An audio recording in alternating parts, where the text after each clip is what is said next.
today's topic that I want to speak of. First, let me give you the background why I chose to speak about this, because I was on Facebook and it was this woman on there, and it was like she was giving a testimony, and she was speaking of her trauma. And I don't know if you guys seen it, but you should take a look at it. She was saying that her mother had her when she was 14, and the mom went to go visit her dad, and her dad got her pregnant. And she was just a family secret. No one would tell her really what happened. You know, people were talking, but no one would say that the grandfather was a father. And so her mom was abusive towards her. And the mom ended up marrying a man, and that man was abusive, became abusive towards her also. The man started, physically, mentally, and sexually abusing her. And she spoke of, the trials and tribulations that she went through, what happened as far as the foster care system, and how the mom was in a relationship, with this guy, but the guy was also abusing the mom. And so, from foster care, by the time she came out of that situation and they put her in foster care, and, some of the foster care that she went through, the foster parents, I think it was the son that was abusing her also. Um, but anyways, um, you know, I just decided, let's talk about that. Let's talk about, hello, Hummer Sport. Let's speak on why is it that, when we see abuse, and abuse is men and women, okay? Because some men are abused. You can find a good man, and let me tell you, that man has been through hell. Either the wife or girlfriend, whoever he's in a relationship with, um, has either physically or mentally abused him, including, cheating. And some men and women just carry that narcissist behavior where they have to be in control. But for some reason, they choose to remain in this relationship. Um, I want to say, especially a woman, because, you just kind of think, why would you sit back and allow someone to um, abuse you in front of your children, especially if you have young girls? So, what is that teaching her?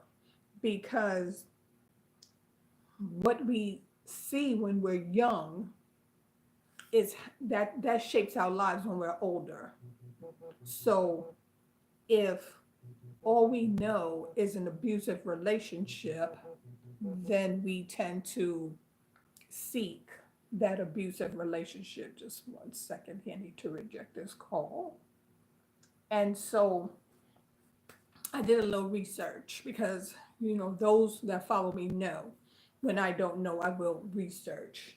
And I am going to share what I have found. And let me state my sources. And this is off the abuse hotline.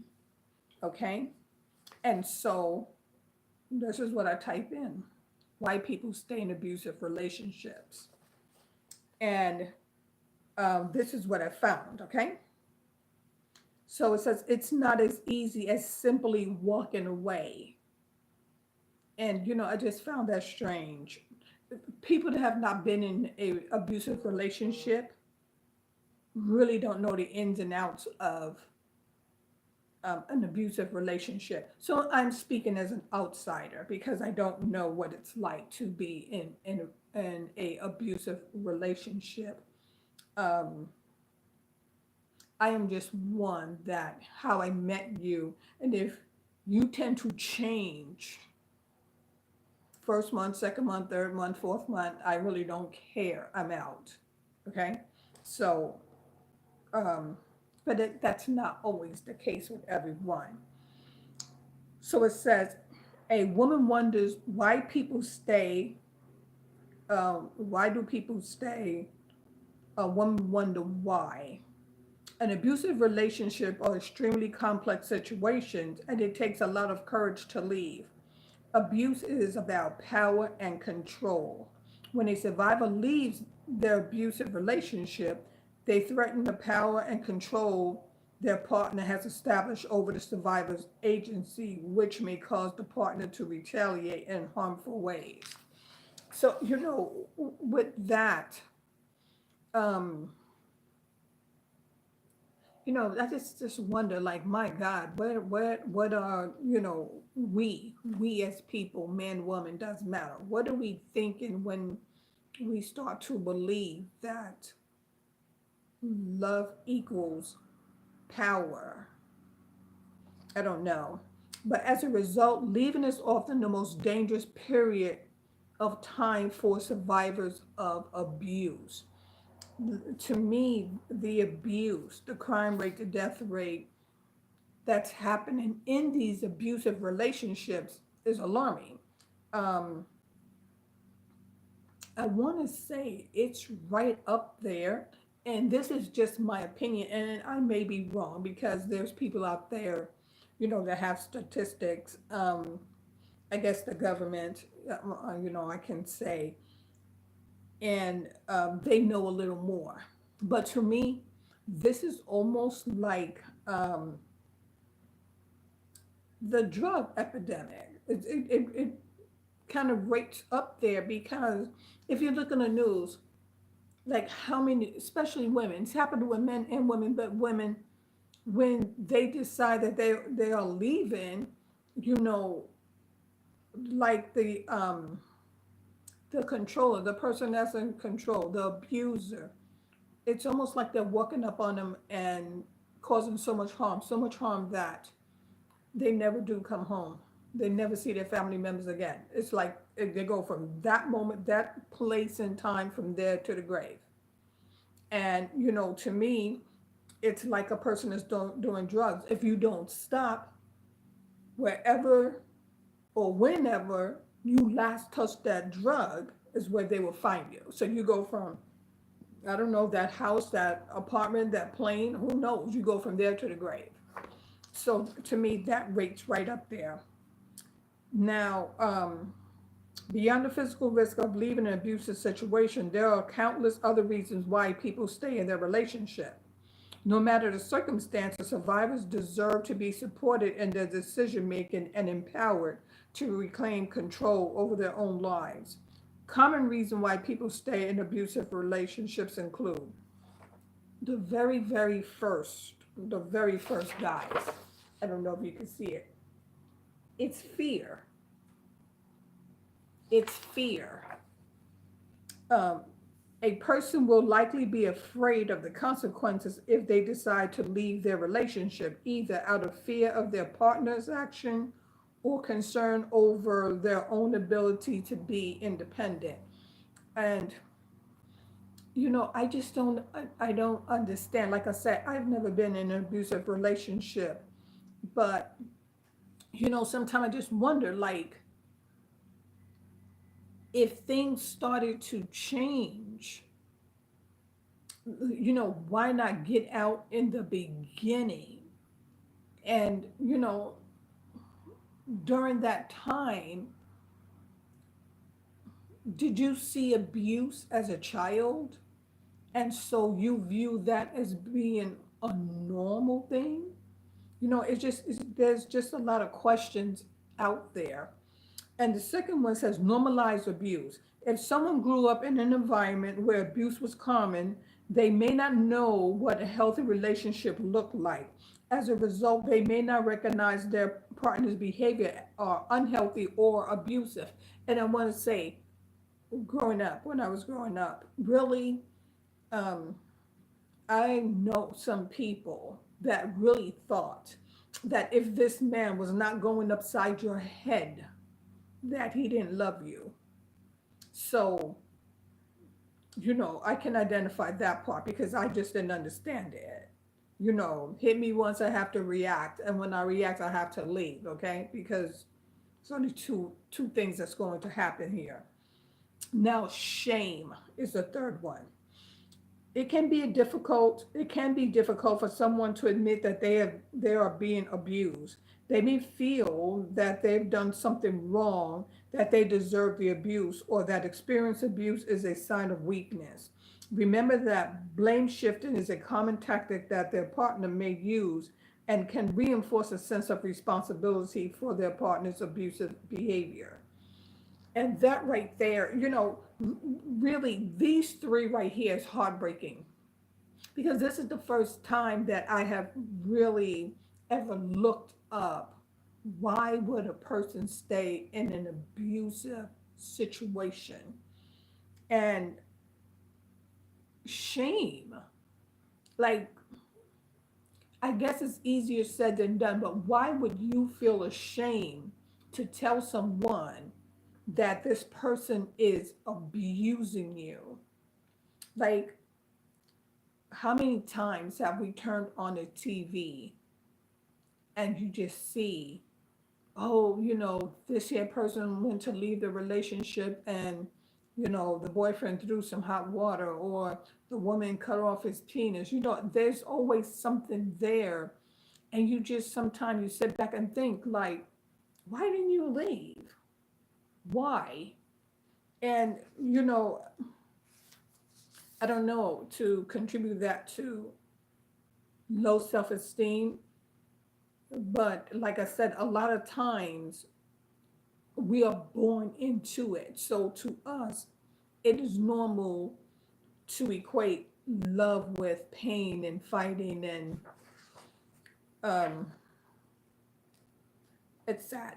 So the next one is intimidation. A survivor may be intimidated into staying in a relationship by verbal or physical threats or threats to spread information, including secrets or confidential details, revenge porn for LGBTQ,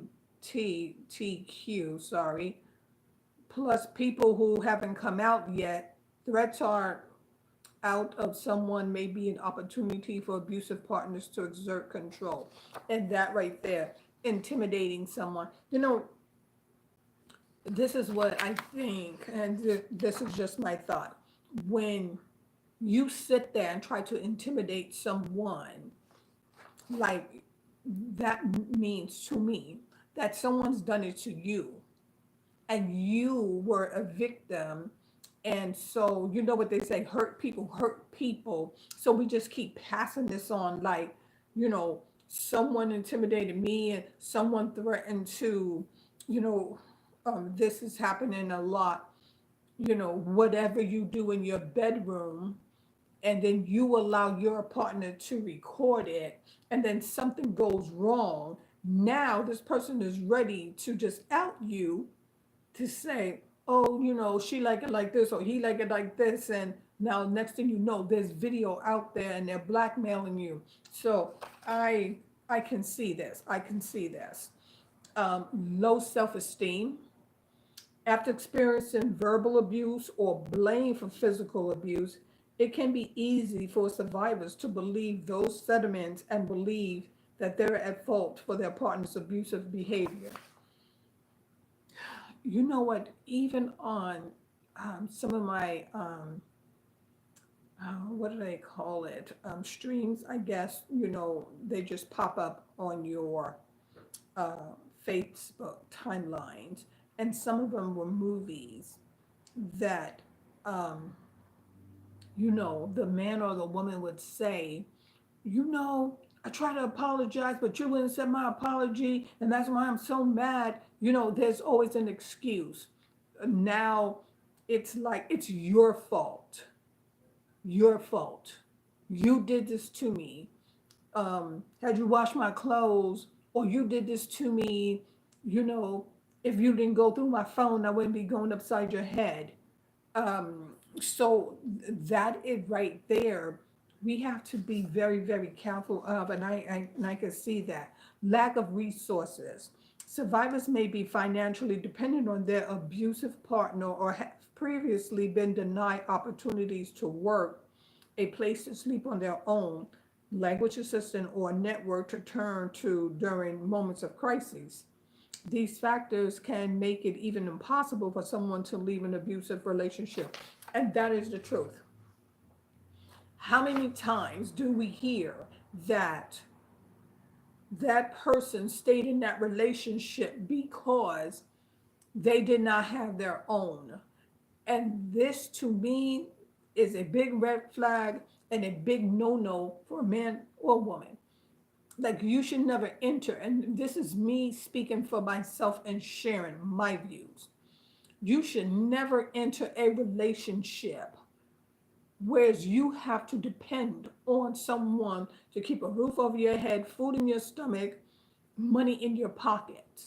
Because at that moment, that person basically owns you, and they will move. He or she will move as if they own you.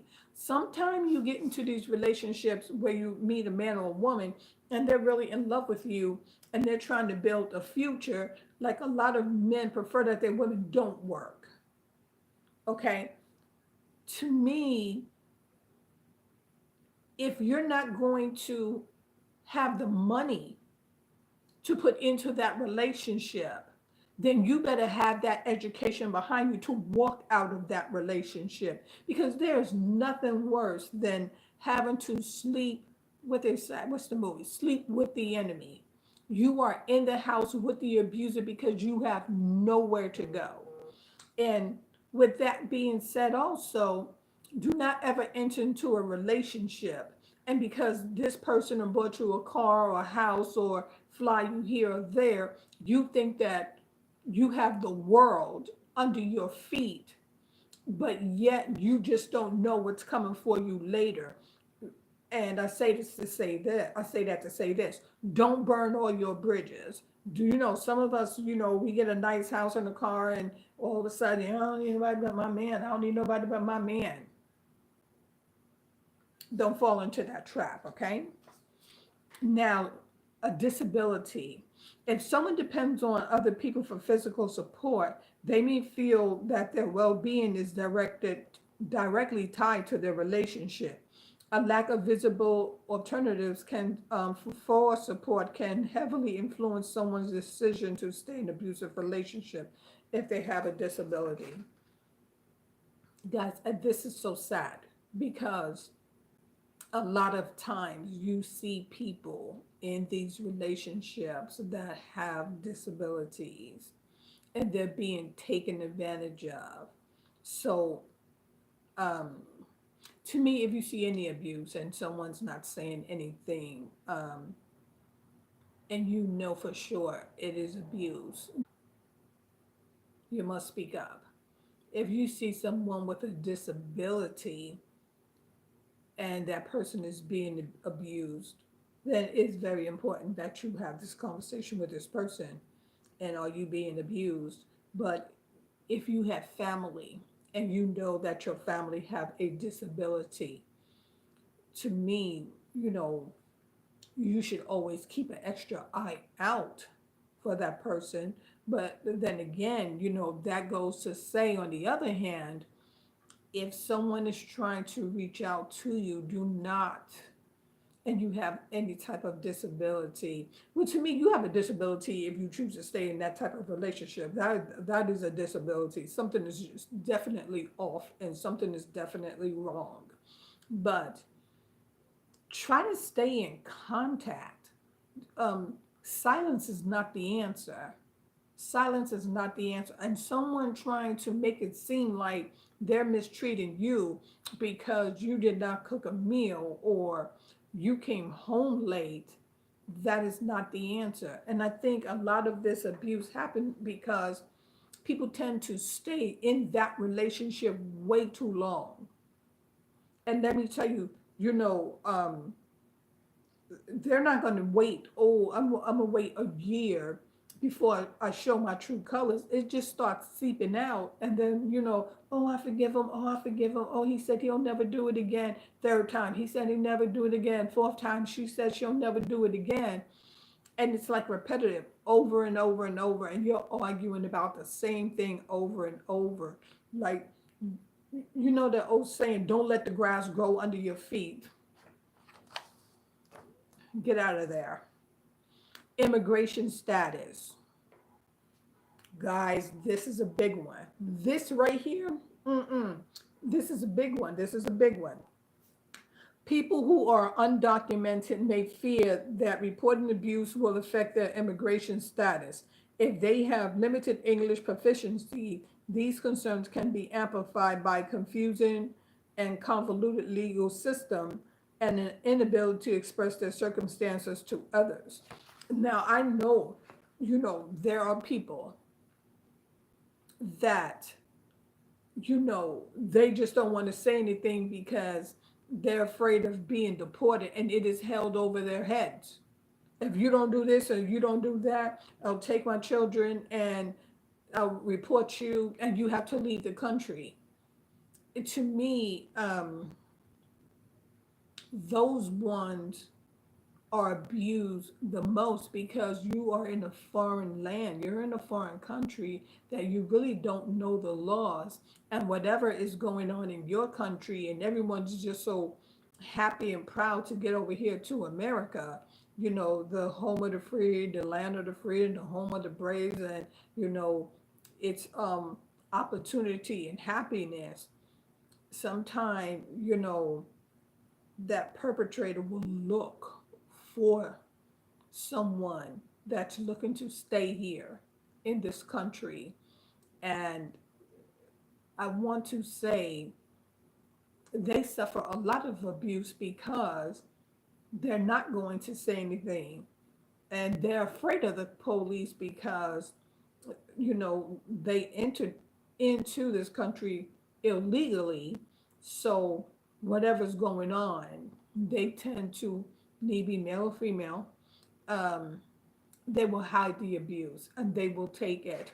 They will take it to the point that, you know, they really can't afford to snap, but then when they snap, they go into hiding because, you know, deportation is right around the corner. Um, but I didn't want to get into that um, because, you know, that runs politically. Like, how do we help? When do we step in? Versus others that's so angry because they're here and they know that the way people are treating them because, you know, they're not speaking good English, or, you know, we just think that they come here and then they outwork everyone here. So it's a problem. So, you know, that right there is ridiculous, but you know what? It is happening. Cultural context. Traditional customs or beliefs may influence some decision to stay in an abusive situation, whether they held by the survivor or by their family and community. Learn more about abuse in different culture contexts. And you know what? And this is so true. I have seen that, like the ones from, I want to say, and don't misquote me on this. Ones from India, Africa, some Chinese, people outside of the US culture, whereas a man is right and you do not challenge him, and he is allowed to put his hands on you, and the law will back him in that country. And what they fail to realize is when you come to this country, then we will call it abuse. And then there's a price in the system that you have to go through for prosecution, which is kind of crazy because in hindsight, we can't even protect our own. But, you know, at the end of the day, it is what it is. And the truth is just the truth. And I'm just giving my opinion, which I'm entitled to for my freedom of speech. I'm entitled to my opinion. Now, children. Many survivors may feel guilty or responsible for disturbing the family unit. Keeping the family together may not only be something that a survivor may value, but may also be used as a tactic by the partner, used to guilt a survivor into staying. And you know what? That right there, I don't know if this is the sixth or seventh one that I read, but children should be on top because a lot of times people stay in these abusive relationships for the sake of their child. Now, how can you be helping your child or in a relationship for the sake of your child when all your child do is see the violence? And now that child that stayed in that situation, he becomes an abuser himself, or she becomes an abuser herself, because that's all they seen. They saw the mother or the father getting the crap beat out of them day in and day out. You know, it's almost like modern day slavery. Like you have to ask to use the bathroom, you have to ask to go to the store, you have to ask to do this. And if you didn't ask, then you know what I mean, the abuse starts. We are not doing our children justice by having them watch you be abused by a man or a woman, whether it's verbal abuse, physical abuse, sexual abuse, or drug abuse. Because the longer you leave that child in that type of situation, they are the ones that's out there right now stealing, fighting the police, bullying other people's children because that's all they've seen their whole lives and they are angry. Okay, be careful on what you introduce your child to. Be careful of the household unit that you provide for your child when it's in an abusive situation, because in the end, no one wins. No one. Because guess what? Now your child will face the court system, and when it's all said and done, this I do believe, and this is my opinion. This is the opinion of To the Point 101, okay? It's my opinion. You become responsible for your child's actions, okay? I'm just speaking on my own opinion. So when your child gets out there and they're committing these crimes and they're becoming abusive and they're sitting there, you know, fighting the teachers, doing just running amok because you decided that you were going to leave your child and let them see what it's like to be abused. And when they step out their door and they start mimicking the things that they have seen in the household, at that point, to me, the parent needs to be held responsible. Now, I know that the situation may arise that, you know, I'm with an abuser and I just can't escape. There are ways that you can escape. And how you escape is the first time you see that type of behavior, you need to leave and not think of it as this next one, love. Experiencing abuse and feeling genuine care for a partner who is causing harm are not mutually exclusive. Survivors often still have strong, intimate feelings for their abusive partner. They may have children together or want to maintain their family, or the person abusing them may simply be charming. Guys, we are responsible for our children. We are responsible to keep a roof over their heads, to keep them safe, to show them love, and build their self esteem. So, you know, I know I'm reading, it's hard. And no doubt that it's not hard, especially if that's the type of background that you came from and that's all you've seen, throughout your life is someone going upside someone's head in the name of love. But, you know, we owe our children much more. And if our parents failed us, you can't keep that generational curse going. You just can't. At some point, you have to save your children. If someone didn't save you, why would you want to pass this on, pass this down to the next generation? Because the times that we're living in now is only getting worse. And there's nothing worse than running into an angry child.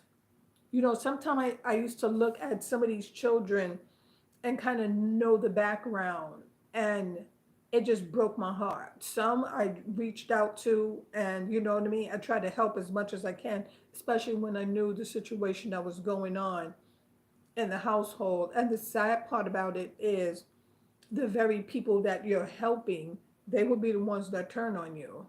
Because in their minds, well, you're only good as the last time watch or bathe, comb their hair, took them to school, pick them up, gave them some food. When that parent, especially when there's drugs that's involved, um, the parent, I'm not going to say that the parent don't realize, but they realize it. But when you just think about it, it's just something, like I said, it's just that generational curse, or sometimes it's really not a curse. Because I've bumped into people and spoken with the parents, and you would not even believe that that person came from that family. Because you know what? I said it earlier, you're responsible for yourself. But when you involve children, then you are responsible for the upbringing of your child. Anything that the child sees in the household, that, and I always said this to people too, kind of got myself in some trouble. Like, you watch a child and you watch how a child behaves, and that's telling you what's going on in that house. You know, the bottom line is, if you are in an abusive situation, remove yourself. As hard as it may sound, remove yourself. Never walk into a relationship without having your own. Because when it's all said and done and you need to run, you would have a job already. And if you don't have the job at that moment, at least have the education so that you can get you something decent, that you don't have to depend on someone. If Even if you are in a marriage, and this physical, mental, you have to walk away from that. Because in the long run, to me, it's almost like, I want to say, oh my goodness, what word do I want to use? It's This is what I think. If you stay in an abusive relationship, you're wrong for staying, and you're also wrong for allowing your abuser to assume that it is okay, because I can only do what you allow me to do. And if I go upside your head and then tell you I love you and you accept that, then you are allowing me.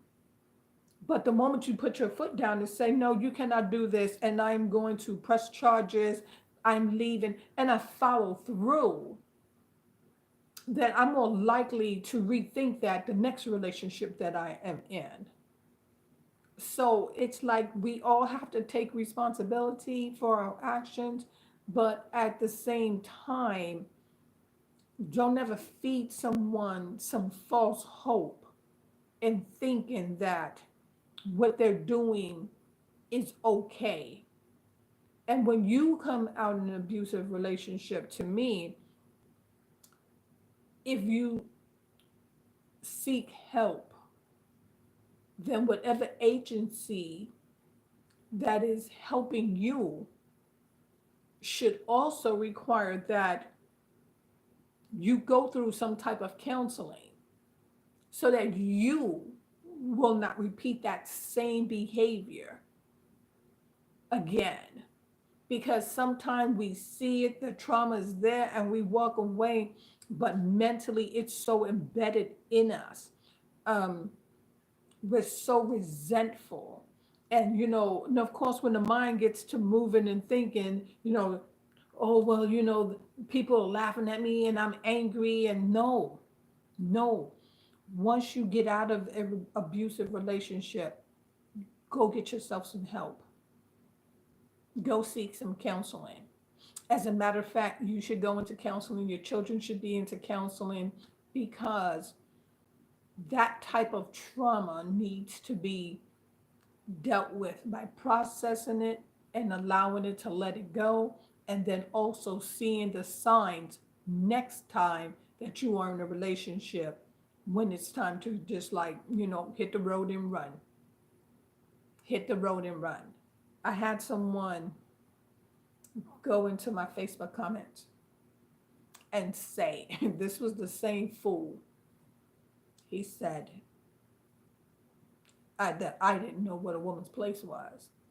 And here you are again talking out of place. And it's like, have a good day and delete and block and everything. Because now to me, that's a person that's abusive. Like anytime a man wants to tell you what your place is, then that's a man that's looking to control you. And I just thought, my God, do we still have these fools out here still thinking that, oh, a woman should be silent? Like, no, no, I will be who I am. And that is it. But, guys, look, stay woke, stay woke. Whenever there seems to be a problem that arises and there is negativity and you see hands and they're not on some dishes or a damn mop, but they're on you, it's time to get out of there because love does not equal pain. Love does not equal pain. And that's for any man or woman, because you have some men out there that, these women are really going upside their heads and they're doing them dirty. But the love that they have for a woman, the love that they have for their children, they stay there and they take it. So abuse to me is it's a two-way street. But when you produce children out of abuse, now to me, that is when you become responsible because it's your responsibility as a parent to not put love and pain on the same level and then have that pain inflicted on your child. And now you turn around and you push this angry child out of your door into the world. And the next thing you know, our children is being affected by it.